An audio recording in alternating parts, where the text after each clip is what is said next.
Yeah, sunny days, no clouds in the sky, about to get away. All right, hey guys, Chris Spikes here with Crave, and today I'm with Val Sobol of Next Level Flight. How's it going, Val? It's going pretty good. How are you, Chris? Good. This week's quick tip tutorial, we're going to be talking about what to do after you've finished your first flight course, and maybe you're going to talk about Wingsuit Progression. Yeah, a little bit. We'll get into that. All right. So what do you have for us? So I get asked all the time whenever I'm coaching, right? Like, so I've finished my first flight course. I've done these 4 or 6 jumps to the coach, and now what? You know, like, where do I go next? And you have a lot of choices, right? You're wingsuiting, you're free flying at a mix, but the best way to progress and the fastest way to get better from that stage is really 2 ways. And we say it a lot throughout the course, but 2 ways. Find a friend who's a little bit better than you, preferably not at the exact same skill level, because you guys won't be able to fly together yet, but maybe someone who can set a good base for you so you can start learning to fly relative to someone who's not a coach. Then maybe do a few solos, experiment with some instability, try a few drills, and then maybe even seek out a bit more coaching. You know, there's a lot of drills you can do with a coach or with a friend, right? And just to expand on that, I mean, there's an Acro dive pool that's out there that you can totally find online, and using that was something I did when I first got into wingsuiting, and I just did about 200 jumps of pure 2-way Acro. And that's just side-by-side docking, up and over someone, docking again, go underneath someone and dock, maybe you transition and dock, and learning to fly in proximity to someone.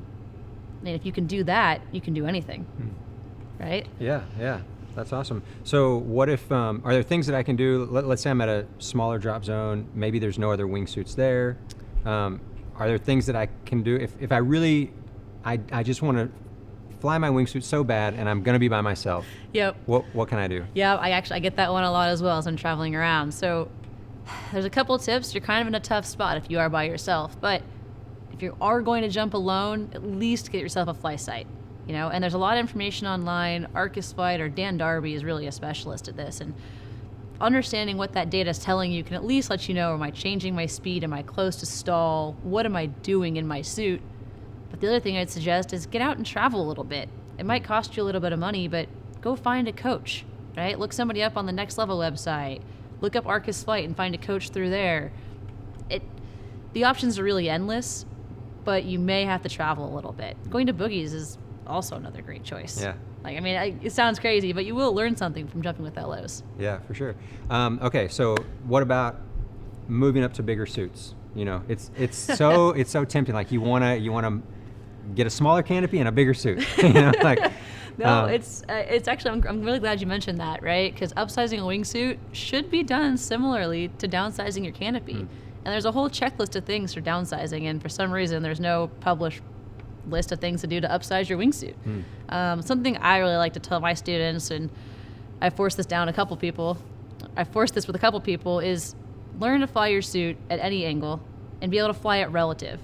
And what I mean by that is, can you fly next to someone on your belly, go up on top of them, hold a vertical slot, move down to the other side, move underneath them, back around again, and then try it in reverse, right? Now, can we backfly next to someone, under someone? Can we move over them? And if we can really master all of these movements, the up, down, left, right, then you have full control of your wingsuit. Now, the next piece to that, always make sure that your deployments are perfectly crisp and smooth prior to ever upsizing your suit. It's not going to get easier, and the potential for things to go wrong is only going to increase with the new suit. Okay, so when you say perfectly crisp and smooth, what things am I looking for on that deployment? What do you mean? They should feel soft, right? You should feel like you have consistent deployments, soft openings, and no line twists. Okay. Yeah. All right.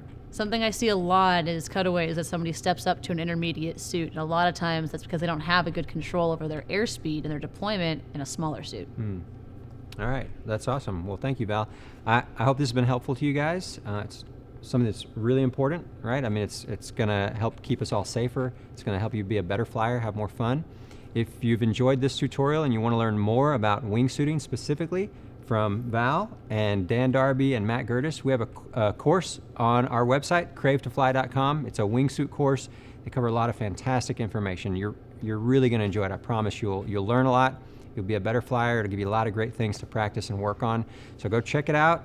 I think it'll really bless you and benefit your flight skills, make you better and safer. And hopefully we'll see you up there in the sky and get to fly together someday soon. Crave, do more, be better. Thanks, Val. Thanks. Sunny